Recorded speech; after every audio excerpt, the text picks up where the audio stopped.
Existe uma versão da Bíblia que você provavelmente nunca leu. Uma Bíblia que traz livros proibidos, histórias esquecidas e verdades que muitos preferem esconder.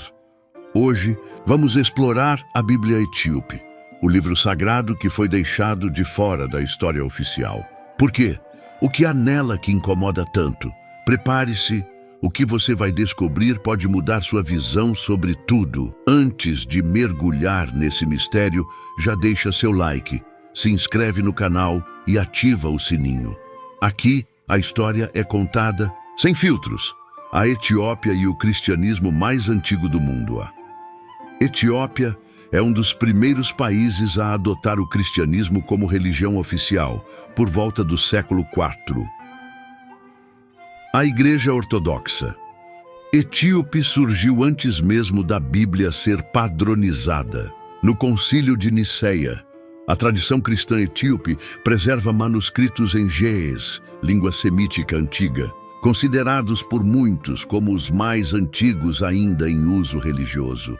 Enquanto o cristianismo ocidental ainda era perseguido, na Etiópia ele florescia.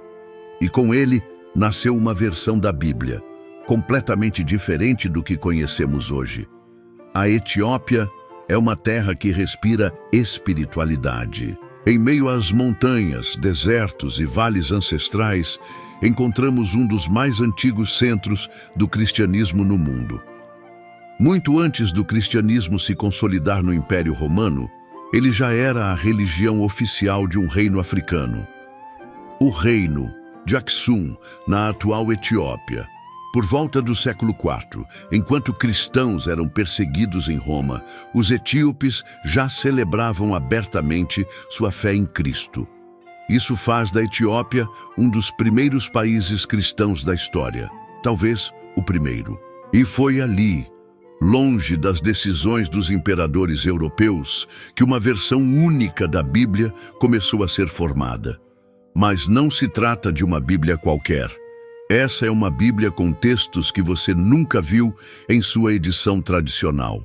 Ela foi escrita em ge'ez, uma antiga língua semítica, ainda usada em rituais religiosos. E até hoje, a Igreja Ortodoxa Etíope Tewahedo mantém viva essa tradição milenar.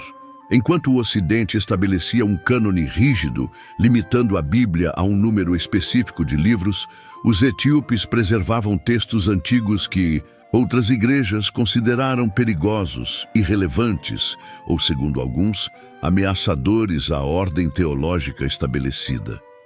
A Etiópia se tornou, ao longo dos séculos, um verdadeiro cofre espiritual, guardando textos sagrados, tradições e interpretações, que foram simplesmente eliminadas da história oficial em outras partes do mundo. E é aí que começa nosso mergulho no enigma da Bíblia Etíope, um livro que guarda segredos há milhares de anos. A Bíblia Etíope.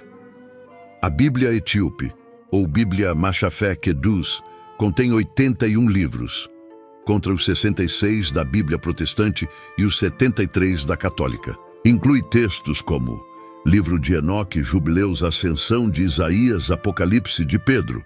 Muitos desses livros foram excluídos da Bíblia Ocidental por decisões políticas e teológicas. Mas por que esses livros foram retirados? O que eles dizem que incomodou tanto os poderosos da época? A Bíblia Etíope. O que torna essa Bíblia tão especial? A Bíblia Etíope não é apenas uma versão alternativa da Bíblia. Ela é um verdadeiro tesouro espiritual, com uma estrutura que desafia tudo o que você conhece sobre o cristianismo tradicional. Enquanto a maioria das Bíblias protestantes contém 66 livros e as católicas 73, a Bíblia Etíope traz impressionantes 81 livros. E o mais fascinante, ela inclui textos que foram completamente excluídos das edições ocidentais. Você já ouviu falar do livro de Enoque e do livro dos Jubileus? Ou talvez da Ascensão de Isaías? Esses textos estão na Bíblia Etíope e Eram considerados sagrados pelos primeiros cristãos, mas foram rotulados como apócrifos ou heréticos pelos concílios que definiram o que entraria no cânone ocidental. Por quê? Essa é a pergunta que ecoa há séculos. Cada livro excluído conta histórias que expandem e até contradizem passagens da Bíblia tradicional. São relatos de anjos caídos, visões do céu em múltiplos níveis, detalhes sobre o Apocalipse que não constam no livro de João, e até descrições sobre o funcionamento do universo espiritual que nos deixariam perplexos. Mas essa Bíblia não é apenas mais longa. Ela representa uma tradição independente, livre das decisões tomadas por imperadores romanos e padres europeus. Ela é, talvez, o reflexo mais puro da fé cristã em seu estado primitivo. Antes da institucionalização, antes da censura, antes da padronização. E por isso, muitos estudiosos acreditam que a Bíblia etíope não é apenas diferente. Ela é mais próxima das origens. Livros proibidos. O conteúdo que desafia a narrativa tradicional. Livro de Enoque. Relata a existência de anjos caídos, os vigilantes, que ensinaram ciência e guerra à humanidade. Descreve detalhes da criação, do céu e do inferno que não aparecem nas Bíblias tradicionais. Jubileus, uma releitura do Gênesis com cronologia rígida. Introduz leis e histórias que não aparecem na Torá judaica tradicional. Ascensão de Isaías. Descreve visões do céu em múltiplas camadas, algo que lembra descrições de experiências místicas modernas. Se essas histórias tivessem sido mantidas, talvez hoje tivéssemos uma visão muito diferente da espiritualidade, dos anjos e até do próprio Deus. Vamos falar agora sobre os livros proibidos. Textos que por séculos ficaram escondidos dos olhos da maioria das pessoas, não porque desapareceram, mas porque foram banidos. O mais conhecido deles é o livro de Enoque. Este livro é uma obra complexa, repleta de visões, simbolismos e revelações impressionantes. Nele, Enoque, o ancestral de Noé, relata como os anjos caídos, conhecidos como vigilantes, desceram à terra, tomaram esposas humanas e ensinaram aos homens ciências, magias, metalurgia e guerra. Esses vigilantes são descritos como entidades poderosas e suas ações são apontadas como a causa direta da corrupção da humanidade. A narrativa culmina com Deus ordenando um cataclismo, o dilúvio, para purificar o mundo. Outro texto fascinante é o Livro dos Jubileus, que reconta a história de Gênesis com detalhes inéditos. Ele organiza o tempo de maneira extremamente meticulosa, dividindo tudo em ciclos de jubileus, ou seja, períodos de 49 anos. Também traz regras e leis que não estão presentes em nenhuma outra versão da Bíblia.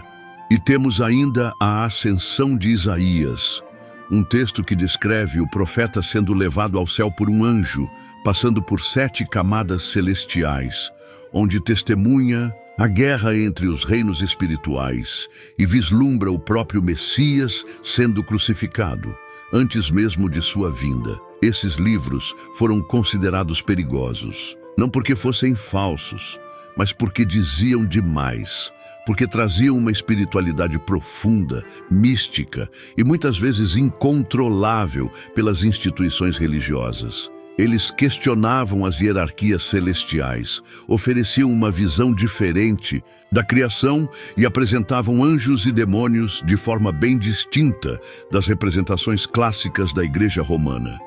Esses livros foram cortados, proibidos, silenciados, mas na Etiópia eles sobreviveram. Continuaram sendo lidos, cantados, estudados. Agora, finalmente, estão sendo redescobertos pelo mundo. Por que foi excluída? A seleção dos livros oficiais da Bíblia no século IV, líderes da Igreja Católica decidiram quais livros seriam canônicos. Textos que contradiziam doutrinas estabelecidas ou incentivavam questionamentos foram excluídos. Muitos estudiosos afirmam que foi uma forma de controle ideológico e uniformização doutrinária. A Bíblia etíope escapou desse filtro europeu e, por isso, carrega um retrato mais amplo e diverso das origens do cristianismo. Você já se perguntou quem decidiu quais livros entrariam na Bíblia? Quem teve o poder de dizer isso é sagrado e isso é heresia? A resposta está nos concílios da Igreja, especialmente o Concílio de Nicéia, em 325 d.C., convocado pelo imperador romano Constantino. Foi ali, e em outros concílios ao longo dos séculos seguintes, que líderes religiosos, influenciados por questões políticas e ideológicas, definiram o cânone bíblico. Livros que ofereciam interpretações diferentes ou que ameaçavam a centralização do poder da Igreja foram deixados de fora. Outros, que podiam gerar dúvida ou debates, foram rotulados como apócrifos e desapareceram dos púlpitos. A Bíblia, que poderia ser uma biblioteca aberta de espiritualidade, foi enxugada, organizada, controlada. Mas a Igreja Ortodoxa Etíope seguiu um caminho diferente. Ela não participou desses concílios, manteve sua independência e, com isso, conservou uma Bíblia mais extensa, mais rica, mais diversa. A exclusão da Bíblia etíope da história oficial não foi por acaso. Foi resultado de um projeto teológico e político que buscava uniformidade, um livro único para uma fé única, sob um império único, e tudo o que fugia disso precisava desaparecer. A influência da Bíblia etíope hoje é uma tradição viva e ativa. A Igreja Ortodoxa Etíope ainda utiliza essa Bíblia em seus cultos. Milhares de fiéis seguem esses livros como verdades espirituais. Pesquisadores de várias partes do mundo estão redescobrindo seu valor histórico e teológico. Para muitos, ela não é uma Bíblia alternativa. É a Bíblia original. A Bíblia que resistiu ao tempo, às perseguições e à manipulação. Diferente do que muitos imaginam, a Bíblia etíope não é uma relíquia do passado. Ela é uma tradição viva. A Igreja Ortodoxa Etíope conta com mais de 40 milhões de fiéis no mundo. Em monastérios isolados, monges ainda copiam manuscritos à mão, como faziam há 1000 anos. Crianças aprendem a ler ge'ez e famílias inteiras se reúnem para ouvir passagens lidas dessa Bíblia única. Mas seu impacto vai além da religião. A Bíblia etíope influencia a arte, a música, a filosofia e até a política do país. O movimento Rastafari, por exemplo, considera a Etiópia a terra prometida e vê o imperador Haile Selassie como uma figura messiânica. Essa reverência nasce da profunda conexão espiritual que a Bíblia etíope representa. E mesmo fora da Etiópia, estudiosos, teólogos e arqueólogos estão redescobrindo a riqueza desses textos. Universidades do mundo inteiro começaram a traduzir e estudar esses livros, reconhecendo que eles podem lançar uma nova luz sobre os primeiros séculos do cristianismo. A Bíblia etíope está viva, e quanto mais ela é estudada, mais percebemos que talvez ela tenha muito mais a nos ensinar do que imaginávamos. Curiosidades e impactos culturais. Bob Marley e o movimento Rastafari reverenciavam a tradição etíope. A Arca da Aliança, segundo a tradição etíope, está guardada em Aksum, na Etiópia, protegida por monges há séculos. Muitos estudiosos consideram a Etiópia um dos últimos refúgios do cristianismo pré-Constantino. Talvez a maior pergunta não seja o que está na Bíblia etíope, mas por que tentaram nos impedir de conhecê-la, agora que você conhece essa história, que foi apagada dos livros oficiais? O que você acha? A Bíblia etíope deveria ser mais estudada? Deixe sua opinião nos comentários e, se quiser, Que a gente explore um dos livros proibidos com mais detalhes? Comenta aqui embaixo.